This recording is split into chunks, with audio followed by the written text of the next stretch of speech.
आज इकोनॉमिक्स का pre test examination आप लोग का क्लास 12 का था।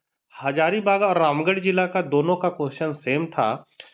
आंसर आप लोग फटाफट मिला लीजिए, क्योंकि यह जो क्वेश्चन है फाइनल एग्जाम के लिए बहुत महत्वपूर्ण है, क्योंकि विषय विशेषज्ञ शिक्षकों द्वारा यह तैयार किया गया है।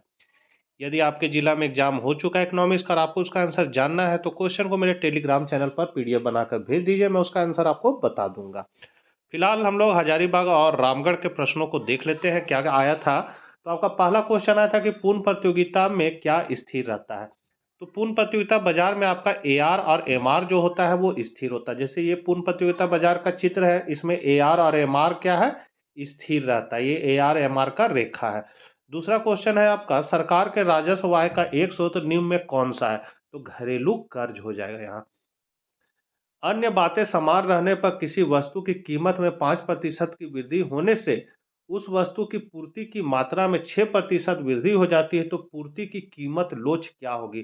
तो पूर्ति की जो कीमत लोच होगी वो हो जाएगा कि मात्रा में कितना प्रतिशत हो रहा है, तो 6%। तो 6 नीचे लिखा जाएगा और 5 ऊपर लिखा। अब 6 से 5 को भागा देंगे तो मेरा आ जाएगा 1.2। तो आपका करेक्ट आंसर हो जाएगा 1.2।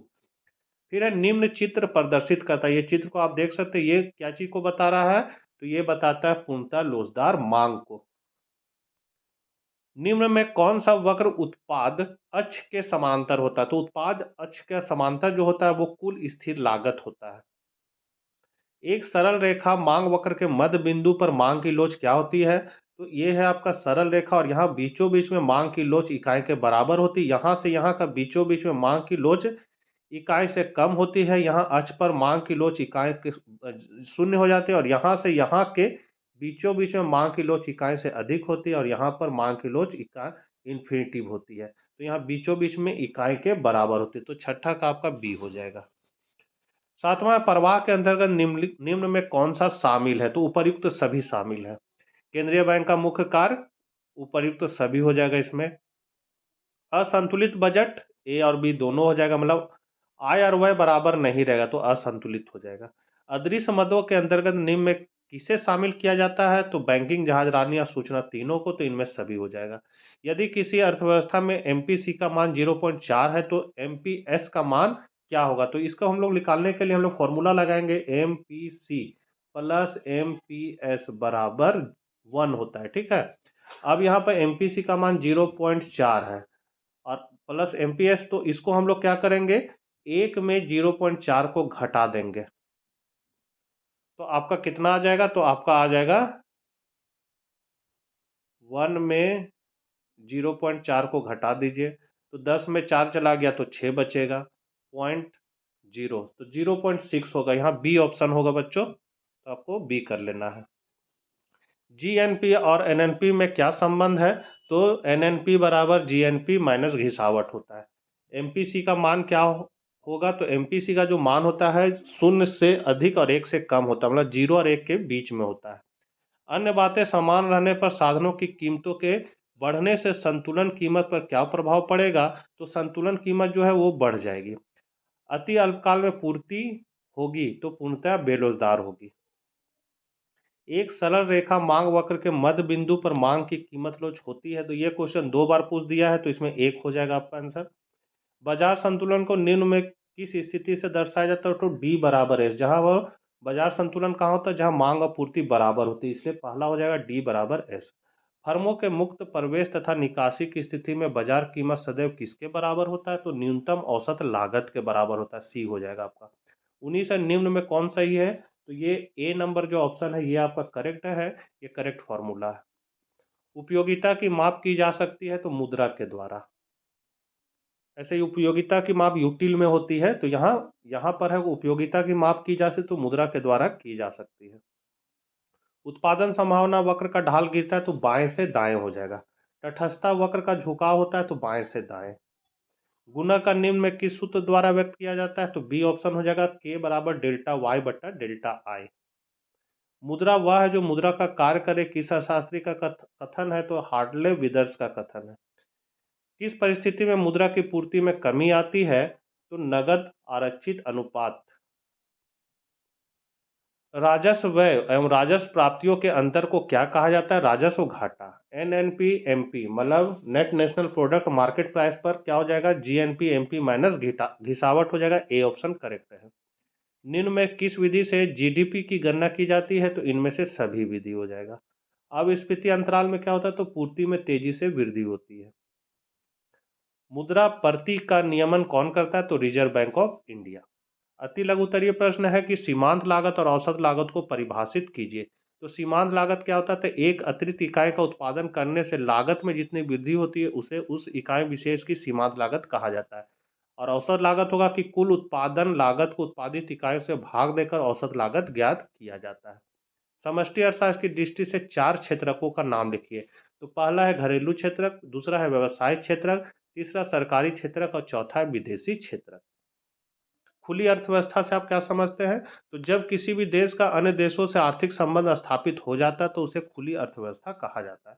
सरकारी बजट को परिभाषित कीजिए। तो किसी सरकार के वार्षिक आय और व्यय का विवरण सरकारी बजट कहलाता है। व्यष्टि अर्थशास्त्र को परिभाषित कीजिए। तो सूक्ष्म अर्थशास्त्र आर्थिक विश्लेषणों की वह शाखा है जो व्यक्तिगत इकाई के आर्थिक व्यवहार का अध्ययन है, न कि इकाइयों के समूह का। मतलब व्यष्टि अर्थशास्त्र में हम लोग व्यक्तिगत इकाइयों का अध्ययन करते हैं। 36 है एकाधिकार का अर्थ लिखे। तो जिसमें किसी विशेष उत्पाद का केवल एक विक्रेता होता है। एक का अधिकार मतलब एकाधिकार, बेचने वाला जब एक रहेगा तो वो एकाधिकार हो जाएगा। वास्तविक प्रवाह क्या है? तो उत्पादन के साधनों का परिवार से व्यवसायियों व्यावसायिक फर्मों की ओर तथा व्यावसायिक फर्मों से उपभोग हेतु वस्तुओं और सेवाओं का परिवार की ओर प्रवाह वास्तविक प्रवाह कहलाता है। अल्पकाल और दीर्घकाल क्या है? तो अल्पकाल यह एक ऐसी समयावधि है जो स्थिर साधनों में परिवर्तन लाने के लिए आवश्यक समय से कम होती है। दीर्घकाल यह एक ऐसी समयावधि है जिसमें उत्पादक आवश्यकता अनुसार उत्पादन के समस्त साधनों में परिवर्तन कर सकता है। 39 है सीमांत उपयोगिता किसे कहते हैं? जब सीमांत उपयोगिता शून्य होती है तो कुल उपयोगिता पर क्या प्रभाव पड़ता है? तो किसी वस्तु की एक अतिरिक्त इकाई का उपभोग बढ़ाने पर कुल उपयोगिता में जितनी वृद्धि होती है उसे उस वस्तु की सीमांत उपयोगिता कहते हैं। इसका फॉर्मूला है एम यू बराबर टी यू एन माइनस, यहाँ पर माइनस हो जाएगा बच्चों, बराबर लिखा हो यहाँ माइनस हो जाएगा, T U N minus one. ये चित्र को देख सकते हैं कि जब कुल उपयोगिता बढ़ रहा है तो यहाँ कह रहा है सीमांत उपयोगिता किसे कहते हैं? जब सीमांत उपयोगिता शून्य होती है तो कुल उपयोगिता क्या होती है? तो यहाँ पर देख रहे हैं कुल उपयोगिता जब बढ़ता है तो सीमांत उपयोगिता घटता है। कुल उपयोगिता जब अधिकतम होता है तो सीमांत उपयोगिता क्या हो जाती है? अक्ष को काट देता है। अक्ष को काटने पर यहाँ सीमांत उपयोगिता शून्य हो जाती है। और जब कुल उपयोगिता घटने लगता है, यहाँ देख सकते हैं ये नीचे घटने लगा है, तो सीमांत उपयोगिता जो है वो ऋणात्मक हो जाती है। तो यहाँ कह रहा है कि जब सीमांत उपयोगिता शून्य हो जाती है तो कुल उपयोगिता पर क्या प्रभाव पड़ता है? तो सीमांत उपयोगिता शून्य होती है तो कुल उपयोगिता क्या होती है? अधिकतम होती है। तो ये इस चीज को आपको लिख देना है। सरकारी बजट के 3 उद्देश्यों को लिखिए। तो सरकारी बजट एक वित्तीय वर्ष की अवधि के दौरान सरकार की प्राप्तियों मतलब आय तथा सरकार के व्यय के अनुमानों का विवरण होता है। सरकार के बजट के उद्देश्य हैं कि आय एवं संपत्ति का पूरा वितरण, संपत्ति और आय का समान बंटवारा सामाजिक न्याय का प्रतीक है जो कि भारत जैसे किसी भी कल्याणकारी राज्य का एक मुख्य उद्देश्य होता है। दूसरा है संसाधनों का पुनः आवंटन। तो सभी बजट संबंधी नीति द्वारा देश की सरकार संसाधनों का आवंटन इस प्रकार करती है जिसमें अधिकतम लाभ तथा सामाजिक कल्याण के बीच संतुलन स्थापित किया जा सके। तीसरा है आर्थिक स्थिरता। अर्थव्यवस्था में तेजी और मंदी के चक्र चलते हैं। सरकार अर्थव्यवस्था के इन व्यापार चक्रों से सुरक्षित रखने के लिए सदा वचनबद्ध होती है। सरकार आर्थिक स्थिति को प्राप्त करने का प्रयत्न करती है। अब है कि यदि अर्थव्यवस्था में निवेश में 600 करोड़ की वृद्धि की जाती है, यदि सीमांत उपभोग प्रवृत्ति 0.6 है तो आय और उपभोग व्यय में होने वाली कुल वृद्धि ज्ञात कीजिए। तो यहाँ पर आपको समझना है कि निवेश में कितना 600 करोड़, तो डेल्टा आय हम 600 करोड़ लिखेंगे। एमपीसी मेरा 0.6 है तो एमपीसी को 0.6 लिखे। आपको निकालना है आय और उपभोग व्यय में वृद्धि मतलब डेल्टा वाई और डेल्टा सी निकालना है। तो सबसे पहले हम लोग डेल्टा वाई बराबर फॉर्मूला तक के डेल्टा है, तो इसमें हमको डेल्टा आई का तो मान पता है, के का मान तो पता नहीं है, तो के का मान निकालेंगे, फॉर्मूला हो जाएगा 1/1 माइनस एमपीसी। अब हमको एमपीसी का तो मान पता है कितना है? 0.6 है एमपीसी का मान, तो 1/1 माइनस 0.6 बैठाएंगे। अब एक में 0.6 को घटाएं तो 0.4 आ जाएगा, पॉइंट हटाएंगे ऊपर जीरो लग जाएगा मतलब 10, तो 10/4 भागा देंगे तो 2.5 आएगा। तो के का मान आ गया मेरा 2.5। अब इस फॉर्मूला में हम लोग इसको क्या करेंगे? पुट कर देंगे। तो डेल्टा वाई बराबर के डेल्टा है, के का मान हम लोग निकाल चुके हैं 2.5, यहाँ बैठा देंगे, और डेल्टा आई का मान यहाँ पता है 600 करोड़। तो 2.5 को 600 से गुना कर देंगे, 1500 करोड़ मेरा आ जाएगा। अब हमको डेल्टा सी निकालना है, तो आपको ये फॉर्मूला लगाना होगा, एम पी सी बराबर डेल्टा सी बट्टा डेल्टा वाई। तो आपका फिर तिरछा गुना जब कीजिएगा, यहाँ इसके नीचे कुछ नहीं तो एक है, तो डेल्टा सी बराबर हो जाएगा एम पी सी गुना डेल्टा वाई, मतलब delta Y M P C से गुना होगा। ये तिरछा गुना अगर होता है, यहाँ ये तिरछा गुना इससे, इसके नीचे कुछ नहीं, तो यहाँ लिखाएगा मेरा डेल्टा सी बराबर डेल्टा वाई एम पी सी।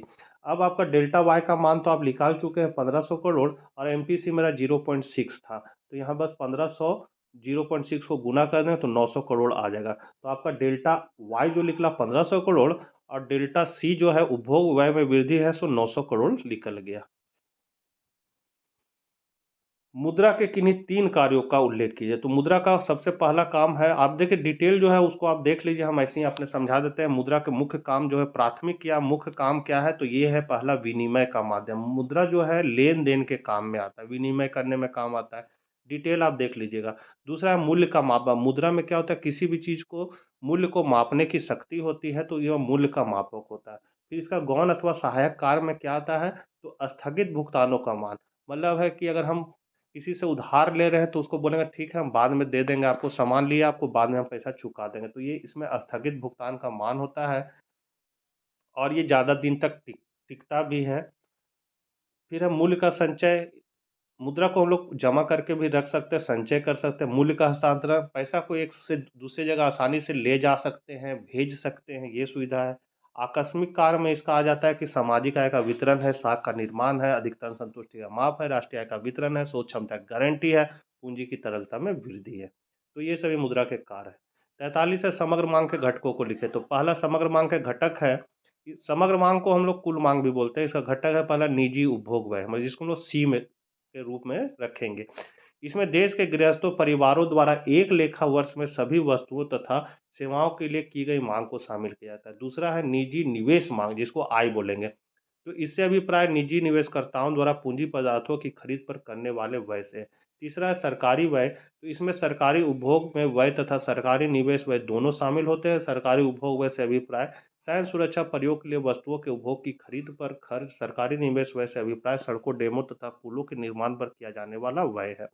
शुद्ध निर्यात, जिसका फॉर्मूला एक्स माइनस है, मतलब आयात माइनस निर्यात। तो विदेशियों द्वारा हमारी वस्तु के लिए किए गए व्यय को अर्थव्यवस्था में कुल व्यय में जोड़ा जाता है, जबकि आयात पर किए जाने वाले व्यय को घटाया जाता है। अतः एक्स एम शुद्ध निर्यात को समग्र मतलब एडी में जोड़ा जाता है।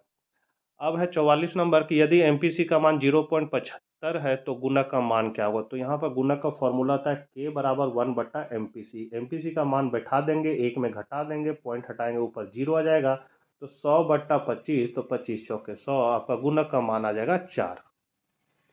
व्यष्टि और समष्टि अर्थशास्त्र में अंतर बताना है। तो व्यष्टि अर्थशास्त्र क्या है, इसमें व्यक्तिगत आर्थिक इकाइयों जैसे एक फर्म, एक उपभोक्ता आदि की समस्या का अध्ययन किया जाता है, जबकि समष्टि में पूरी अर्थव्यवस्था को एक इकाई मानकर इसकी आर्थिक समस्याओं का अध्ययन किया जाता है। व्यष्टि को हम लोग माइक्रो कहते हैं, जो ग्रीक शब्द माइक्रस से बना है, जिसका अर्थ होता है छोटा अथवा सूक्ष्म, जबकि समष्टि जो है मैक्रो शब्द से बना है, जिसका अर्थ होता है विशाल अथवा व्यापक। व्यष्टि का मुख्य उद्देश्य होता है सर्वोत्तम बंटवारे से होता है संसाधनों का, जबकि समष्टि का मुख्य उद्देश्य संसाधनों के पूर्ण रोजगार व विकास से होता है। इसकी मुख्य समस्या कीमत निर्धारण है, जबकि समष्टि का मुख्य समस्या आय और रोजगार का निर्धारण।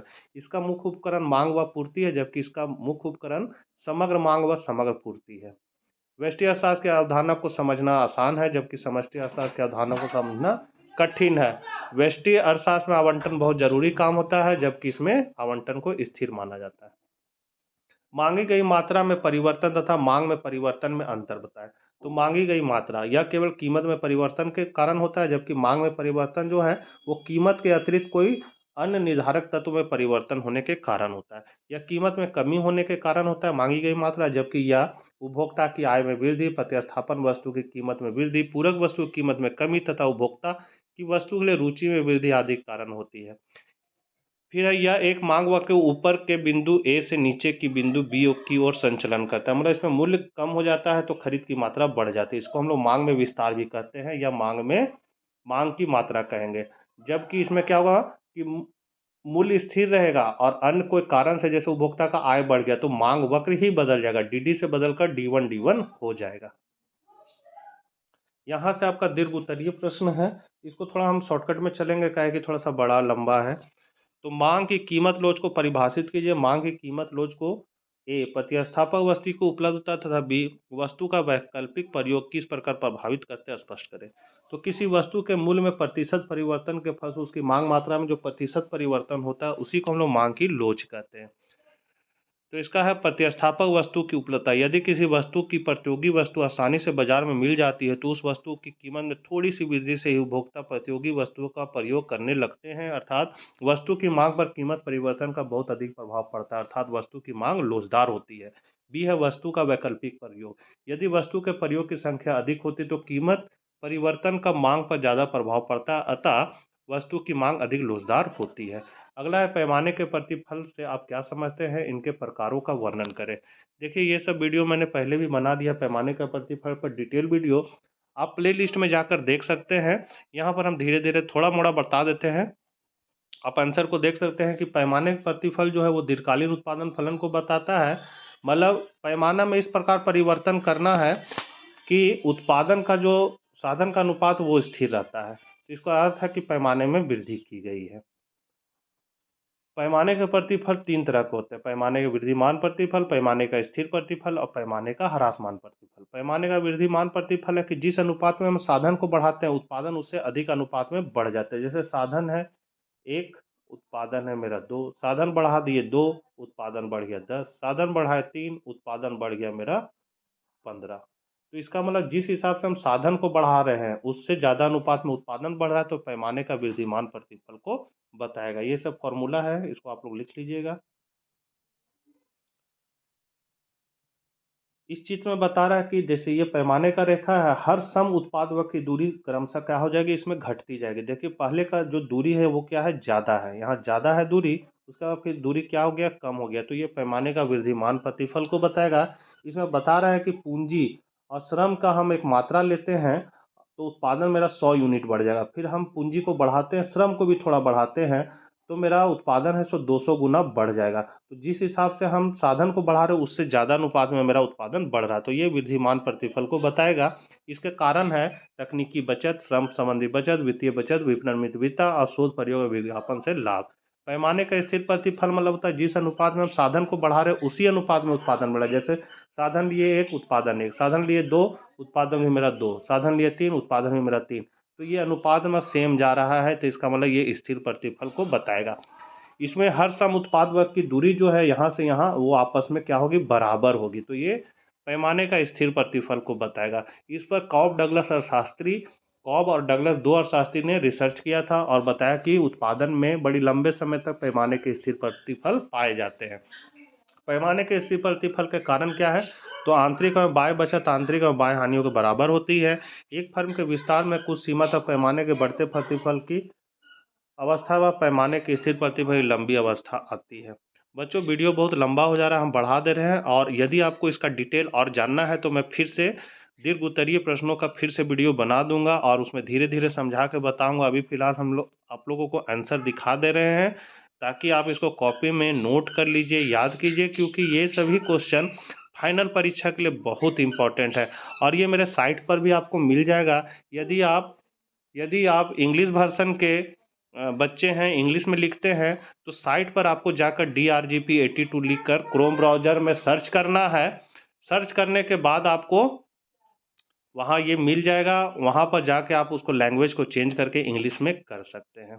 50 नंबर क्वेश्चन देख लीजिए, क्या है कि निम्न आंकड़ों से शुद्ध मूल्य वृद्धि की गणना कीजिए। तो यहाँ पर आपका क्वेश्चन दिया हुआ है, शुद्ध मूल्य वृद्धि का फॉर्मूला जो है उसको आपको जान लेना क्या है कि विक्रय प्लस अंतिम स्टॉक माइनस प्रारंभिक स्टॉक माइनस कच्चे माल का क्रय माइनस अचल पूंजी का उपभोग, ये सभी है आपका फॉर्मूला। इस फॉर्मूला में हम लोग बस देख देख के बैठा देंगे, तो बैठाइए देख देख के।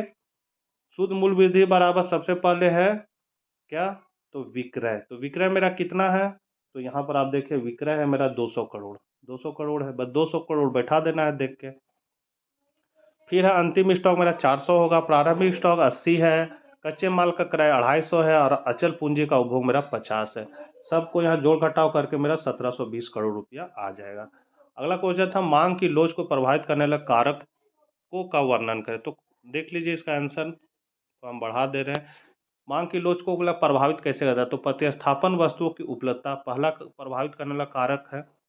यदि प्रतिस्थापक वस्तु बाजार में उपलब्ध रहेगा तो वस्तु की मांग जो होगी वो लोचदार होगी। लोचदार मतलब होता है कि मूल्य का परिवर्तन का प्रभाव मांग पर पड़ेगा, और मूल्य का परिवर्तन का प्रभाव अगर मांग पर नहीं पड़ रहा है तो वो बेलोचदार वस्तु हो जाएगी। जैसे अगर मूल्य बढ़ गया तो नमक हम 1 kg खरीद रहे हैं, अगर मूल्य घट गया तो भी हम 1 kg खरीद रहे हैं, तो इसका मतलब मूल्य का प्रभाव मांग पर नहीं पड़ रहा है, तो उसको हम लोग बेलोचदार बोलेंगे।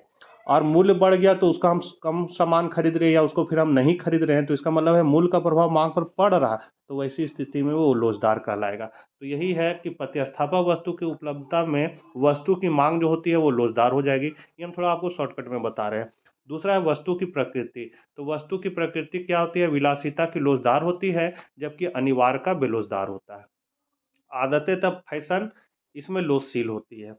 फिर उपभोक्ता स्वभाव और वस्तु के प्रयोग की संख्या, ये सभी प्रभावित करने वाले कारक हैं। 52 नंबर क्वेश्चन है, पूर्ण प्रतियोगिता बाजार की परिभाषा दीजिए, इसकी विशेषताओं का वर्णन करें। तो पूर्ण प्रतियोगिता बाजार में क्या होता है कि पूर्ण प्रतियोगिता बाजार की वह स्थिति जिसमें किसी वस्तु के बहुत से क्रेता तथा विक्रेता होते हैं, मतलब बेचने वाला भी बहुत रहेगा, खरीदने वाला भी बहुत रहेगा, और सब एक ही दाम पर वस्तु को बेचेगा, तो उसको हम लोग पूर्ण प्रतियोगिता बाजार कहते हैं। इसकी विशेषता है कि इसमें फर्मों या विक्रेताओं की अधिक संख्या होती है, मतलब फर्म और बेचने वाला संख्या अधिक रहेगा। दूसरा है क्रेताओं की संख्या अधिक रहेगा, मतलब खरीदने वाला संख्या अधिक रहेगा। एक समान या समरूप वस्तु, सभी कोई एक ही जैसा वस्तु बेचेगा और एक ही दाम पर बेचेगा। चौथा है इसका विशेषता, फर्मों का स्वतंत्र प्रवेश और छोड़ना, मतलब फर्म है सो उद्योग में प्रवेश कर सकता है, और घाटा अगर हो रहा है तो फर्म उद्योग को छोड़कर बाहर निकल सकता है, मतलब प्रवेश की स्वतंत्रता होती है। पूर्ण ज्ञान, मतलब खरीदने वाला और बेचने वाला को दोनों को कीमत का पूरा जानकारी रहता है कि कौन वस्तु कहाँ पर कितना में मिल रहा है। पूर्ण गतिशीलता, मतलब यहाँ साधनों की गतिशीलता होती है। तो ये इतना क्वेश्चन आया था बच्चों आप लोग का, और ये हजारीबाग जिला और रामगढ़ जिला का दोनों का सेम क्वेश्चन आया था प्री बोर्ड का। आपका फाइनल परीक्षा के लिए बहुत इंपॉर्टेंट है, इसलिए जरूर इसको याद कर लीजिएगा। मिलते हैं नेक्स्ट वीडियो साथ, तब तक आज्ञा दीजिए। और यदि इसको कुछ कुछ जो मैथ वाला टॉपिक है यदि आपको डिटेल में समझना है तो आप कमेंट कीजिएगा टेलीग्राम चैनल पर, चाहे व्हाट्सएप पर, या फिर कमेंट बॉक्स में। मैं फिर से उसका डिटेल में वीडियो बना दूंगा धीरे धीरे समझा के। तो मिलते हैं नेक्स्ट वीडियो साथ, तब तक आज्ञा दीजिए। जय हिंद, जय भारत।